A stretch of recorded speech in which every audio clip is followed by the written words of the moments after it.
خوش آمدید۔ آج ہم ایک ایسی تحریر کا گہرائی سے جائزہ لے رہے ہیں جس نے کہنا چاہیے کہ سائنس اور ہمارے اپنے وجود کے بارے میں سوچ کا انداز ہی بدل دیا۔ یہ چارلز ڈارون کی شہرہ آفاق کتاب اصل انواع یعنی آن دی اوریجن آف اسپیشیز کے کچھ بنیادی خیالات ہیں۔ ہمارا مشن آج یہ سمجھنا ہے کہ ڈارون نے زمین پر زندگی کے اس ناقابل یقین تنوع اور جانداروں کی ابتدا کے اسرار کو کیسے حل کرنے کی کوشش کی۔ خاص طور پر ہم ان کے انقلابی نظریے قدرتی انتخاب پر توجہ مرکوز کریں گے، وہ میکانزم جس نے ڈارون کے مطابق زندگی کو وہ شکل دی جو ہم آج دیکھتے ہیں۔ ہمارے پاس اس کتاب کے مختلف حصوں سے کچھ اقتباسات ہیں جو ان کے دلائل کی بنیاد ہیں۔ بلا شبہ یہ ایک ایسا کام ہے جس نے حیاتیات کی بنیادیں ہلا دیں، اور میرا مطلب ہے فلسفے اور مذہب تک پر گہرے اثرات مرتب کیے۔ ڈارون نے صرف یہ نہیں بتایا کہ انواع بدلتی ہیں، بلکہ اس تبدیلی کا ایک قابل فہم طریقہ کار بھی پیش کیا جو کسی مافوق الفطرت مداخلت کے بغیر کام کرتا ہے۔ آئیے ان تحریروں میں غوطہ لگائیں اور دیکھیں کہ ڈارون نے اپنا مقدمہ کیسے پیش کیا۔ تو اس انقلابی نظریے کا آغاز کہاں سے ہوا؟ ڈارون خود بتاتا ہے کہ ایچ ایم ایس بیگل نامی جہاز پر اس کا وہ جو 5 سالہ سفر تھا، جی ہاں، خاص طور پر جنوبی امریکہ اور گلاپاگوس جزائر میں جانداروں کی وہ جو جغرافیائی تقسیم تھی اور قدیم اور جدید جانداروں کا تعلق، ان مشاہدات نے اسے اس سوال پر گہرائی سے سوچنے پر مجبور کیا کہ نئی انواع کیسے وجود میں آتی ہیں۔ بالکل، اور یہ سفر 1836 میں ختم ہوا، لیکن کتاب آئی 1859 میں۔ یہ تقریباً 23 سال کا عرصہ ہے۔ اس سے اندازہ ہوتا ہے کہ ڈارون نے کتنے صبر و تحمل سے شواہد جمع کیے، تجربات کیے اور اپنے نظریے کو پختہ کیا۔ یہ کوئی جلد بازی کا نتیجہ نہیں تھا۔ اور کیا یہ سچ ہے کہ وہ اکیلے نہیں تھے جو اس نتیجے پر پہنچے تھے؟ جی، یہ ایک دلچسپ پہلو ہے۔ ڈارون اپنی کتاب میں الفریڈ رسل والیس کا ذکر کرتے ہیں۔ اوہ ہاں، والیس۔ جی، جو اس وقت ملایا کے جزائر میں تحقیق کر رہے تھے اور آزادانہ طور پر بالکل اسی طرح کے نتائج پر پہنچے تھے کہ قدرتی انتخاب ہی ارتقاء کا باعث بنتا ہے۔ والیس نے اپنا مقالہ ڈارون کو بھیجا اور پھر مشترکہ دوستوں، مشہور سائنسدان چارلز لائل اور جوزف ہوکر، ان کی حوصلہ افزائی پر دونوں کے کام کو 1858 میں ایک ساتھ پیش کیا گیا۔ اچھا۔ جس کے بعد ڈارون نے اگلے سال اپنی مکمل کتاب شائع کی۔ تو ڈارون نے اپنے دلائل کا آغاز کہاں سے کیا؟ کتاب کا پہلا حصہ پالتو جانوروں اور پودوں کے بارے میں ہے۔ یہ تھوڑا غیر متوقع نہیں؟ بظاہر ایسا لگتا ہے، لیکن یہ ایک نہایت ہوشیارانہ حکمت عملی تھی۔ اچھا۔ ڈارون نے پہلے ایک ایسی چیز سے شروعات کی جس سے لوگ واقف تھے، یعنی انسان کیسے جانوروں اور پودوں کی نسل کشی یعنی بریڈنگ کے ذریعے ان میں تبدیلیاں لاتا ہے۔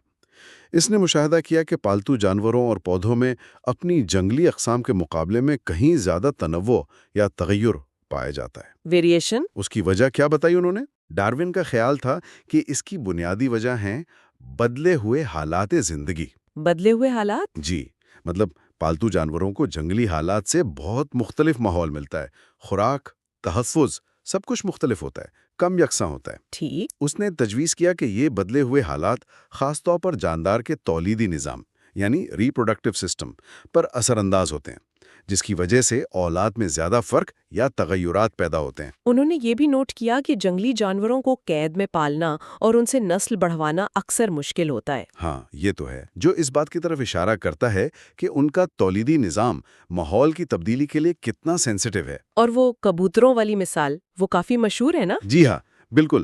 ڈارون نے پالتو کبوتروں کا بہت گہرائی سے مطالعہ کیا۔ اس وقت کے جو کبوتر باز تھے، ان کا خیال تھا کہ یہ جو فینٹیل، پاؤڈر، ٹمبلر جیسی درجنوں مختلف نسلیں ہیں، یہ سب الگ الگ جنگلی انواع سے پیدا ہوئی ہیں۔ لیکن ڈارون نے دلائل دیے کہ نہیں، یہ سب نسلیں غالباً ایک ہی جنگلی نسل راک پجن کولمبا لیویا سے نکلی ہیں۔ ان کے دلائل کیا تھے؟ یہ تو بڑا دعویٰ تھا۔ کئی دلائل تھے۔ مثلاً پہلا تو یہی کہ اگر اتنی ساری جنگلی نسلیں ہوتیں تو آج وہ کہاں ہیں؟ کیا وہ سب ناپید ہو گئیں؟ صحیح بات ہے۔ اور سب سے اہم بات، جب مختلف خالص نسل کے کبوتروں کو آپس میں ملایا جاتا ہے تو ان کی اولاد میں اکثر کئی نسلوں بعد جنگلی راک کبوتر کی خصوصیات جیسے نیلا رنگ، پروں پر وہ سیاہ پٹیاں، وہ دوبارہ ظاہر ہو جاتی ہیں۔ اچھا، اسے آبائی خصوصیات کی طرف رجت، ریورژن ٹو اینسیسٹرل کیریکٹرز کہتے ہیں، جو ایک مشترکہ جد کی طرف اشارہ کرتا ہے۔ تو یہ تغیرات تو پیدا ہو گئے، لیکن انسان نے ان کا کیا کیا؟ یہاں انتخاب کا تصور آتا ہے؟ بالکل، یہیں پر ڈاؤن مصنوعی انتخاب یعنی آرٹیفیشل سلیکشن کی طاقت کو واضح کرتا ہے۔ انسان ہزاروں سالوں سے شعوری طور پر یعنی میتھوڈیکل یا غیر شعوری طور پر انکانشس ان جانوروں یا پودوں کا انتخاب کرتا آیا ہے جن میں مطلوبہ خصوصیات ہوں۔ جیسے زیادہ گوشت والے مویشی یا زیادہ اون والی بھیڑیں۔ بالکل، یا تیز رفتار شکاری کتے یا خوبصورت پھول۔ نسل در نسل محمولی فرقوں کو منتخب کر کے جمع کرنے سے انسان نے حیرت انگیز تبدیلیاں پیدا کی ہیں۔ ایک مصنف یوئٹ نے تو اسے جادوگر کی چھڑی کہا تھا۔ واہ! یہ انتخاب ہی ہے جس نے جنگلی راک کبوتر سے اتنی مختلف نسلیں بنا دی ہیں۔ اچھا، تو پالتو جانوروں میں تغیر اور انسان کے ذریعے انتخاب کو سمجھنے کے بعد ڈارون اس علم کو فطرت پر کیسے لاگو کرتا ہے؟ وہ دلیل دیتا ہے کہ جس طرح پالتو جانوروں میں تغیر پایا جاتا ہے، اسی طرح فطرت میں بھی، اگرچہ شاید کم واضح طور پر، ہر جاندار میں انفرادی فرق موجود ہوتے ہیں۔ کوئی دو جاندار بالکل ایک جیسے نہیں ہوتے۔ وہ یہ بھی نوٹ کرتا ہے کہ نوع یعنی اسپیشیز اور قسم یعنی ویرائٹی میں فرق کرنا اکثر بہت مشکل ہوتا ہے۔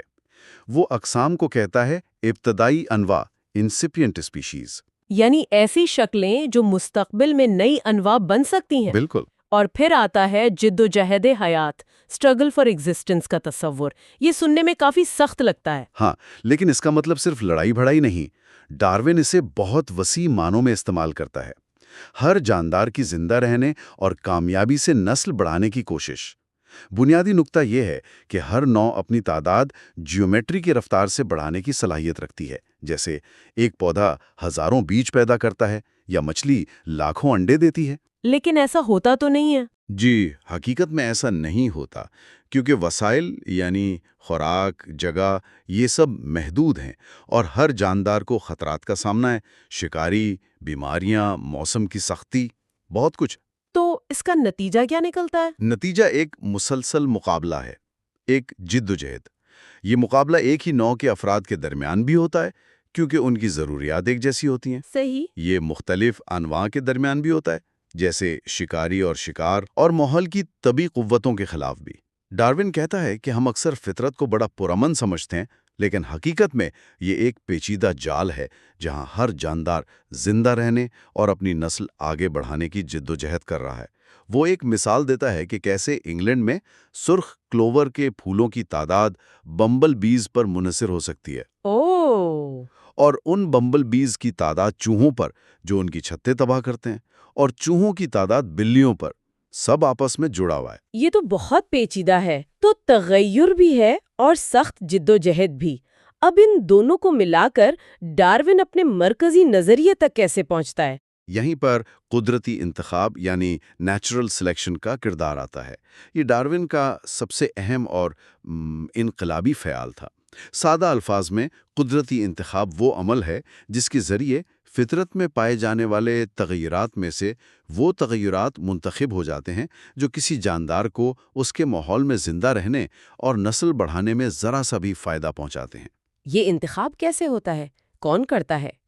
کوئی شعوری طور پر نہیں کرتا، یہ جد و جہد حیات کا لازمی نتیجہ ہے۔ فرض کریں بھیڑیوں کی آبادی میں کچھ بھیڑیے قدرے تیز دوڑنے والے ہیں۔ ٹھیک ہے۔ اگر ان کے علاقے میں ہرن یعنی ان کا شکار کم ہو جائیں یا زیادہ چوکنے ہو جائیں تو تیز رفتار بھیڑیوں کے شکار کرنے اور زندہ بچنے کا امکان سست بھیڑیوں سے زیادہ ہوگا۔ ظاہر ہے۔ چونکہ یہ تیز رفتاری اگر وراثتی ہے تو ان کی اولاد میں منتقل ہوگی، تو وقت کے ساتھ اس علاقے میں بھیڑیوں کی اوسط رفتار بڑھ جائے گی۔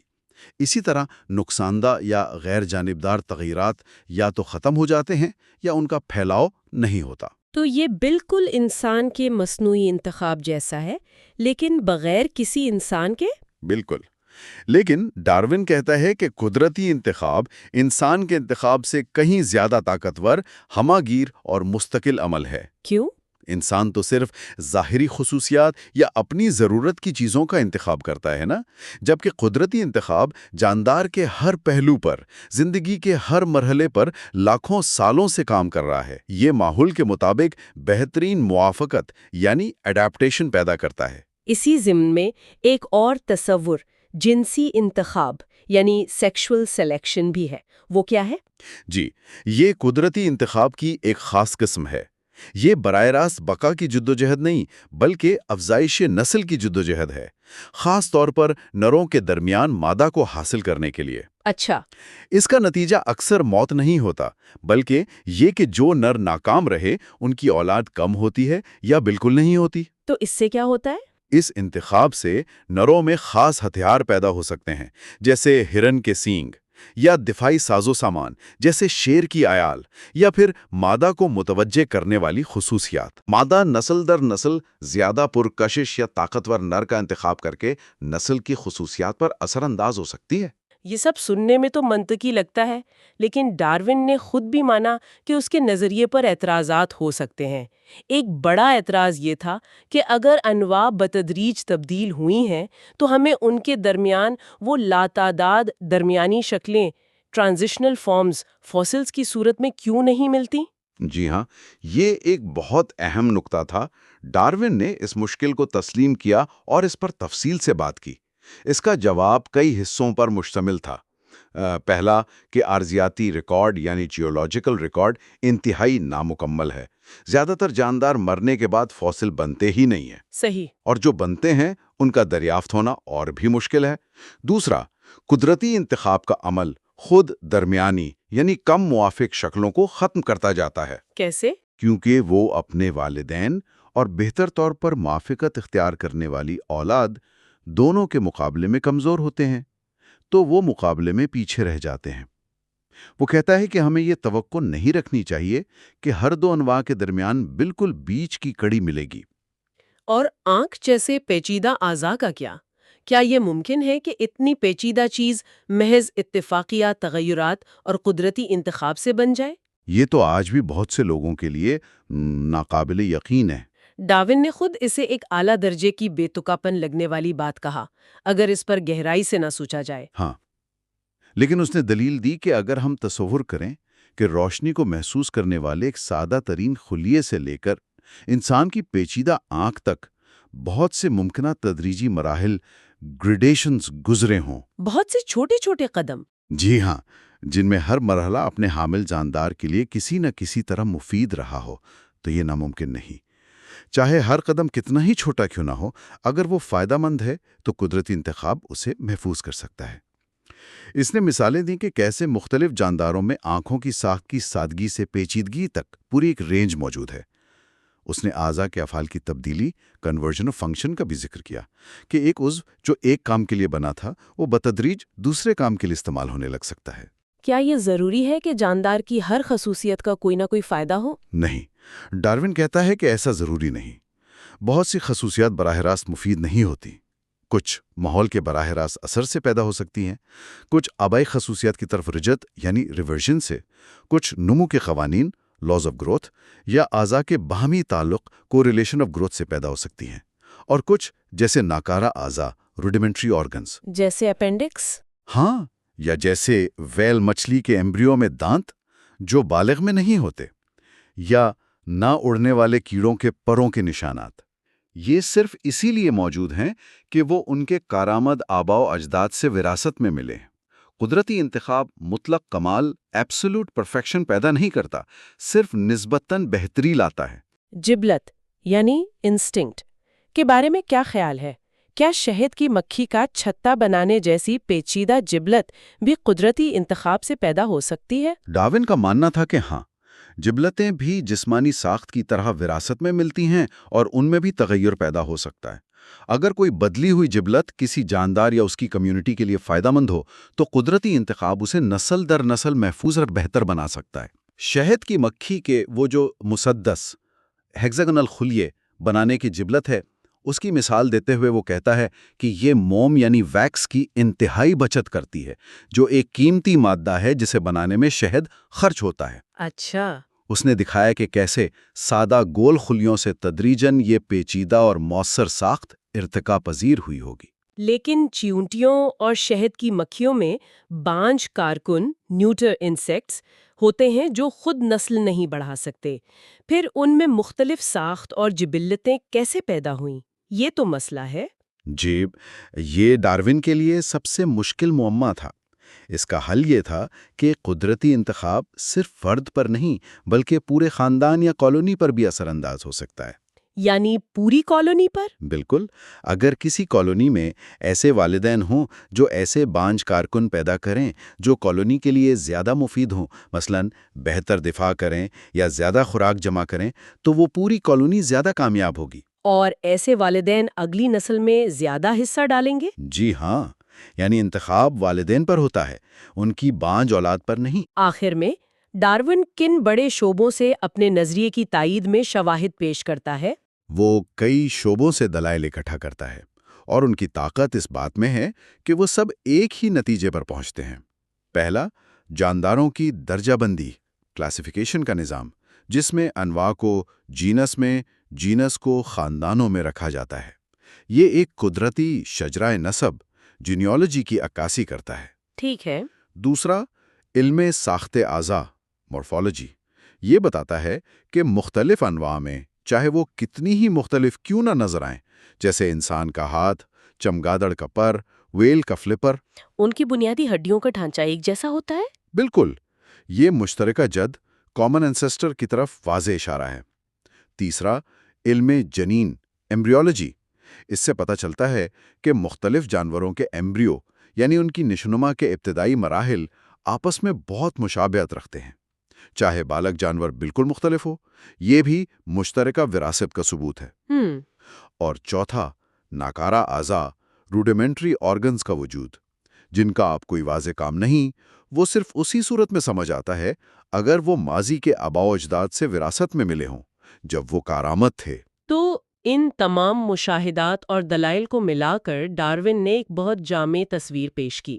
بالکل، اس نے دکھایا کہ کیسے زمین پر زندگی کا یہ جو بے پناہ تنوع ہے، جانداروں کی اپنے ماحول سے حیرت انگیز مطابقت ہے، ان کی پیچیدہ ساختیں، جبلتیں، جغرافیائی تقسیم، ان سب کو بتدریج تبدیلی اور قدرتی انتخاب کے ذریعے سمجھا جا سکتا ہے۔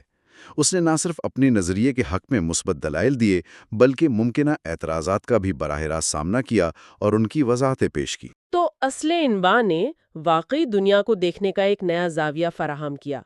یہ صرف حیاتیات کی کتاب نہیں بلکہ اس سے کئی بڑھ کر ہے۔ یقیناً، اس نے کائنات میں ہمارے مقام، زندگی کی تاریخ اور خود انسانیت کے بارے میں بنیادی سوالات اٹھائے جن پر آج تک بحث جاری ہے۔ یہ سائنس کی تاریخ کے چند سب سے زیادہ بااثر کاموں میں سے ایک ہے۔ اور یہاں ہمارے سننے والوں کے لیے غور کرنے کا ایک نقطہ چھوڑ جاتے ہیں۔ ڈارون نے جدوجہد حیات اور انتخاب کے اصول حیاتیاتی دنیا کے لیے وضع کیے۔ کیا یہ تصورات کسی نہ کسی شکل میں انسانی معاشروں، ثقافتوں، معیشتوں یا حتیٰ کہ خیالات اور ٹیکنالوجی کے ارتقاء کو سمجھنے میں بھی کسی طرح مددگار ہو سکتے ہیں؟ یہ ایک پیچیدہ سوال ہے جس پر مزید غور و فکر کی گنجائش ہے۔ اس گہرے جائزے میں ہمارے ساتھ شامل ہونے کا بہت شکریہ۔ شکریہ۔ اگلی بار تک کے لیے خدا حافظ۔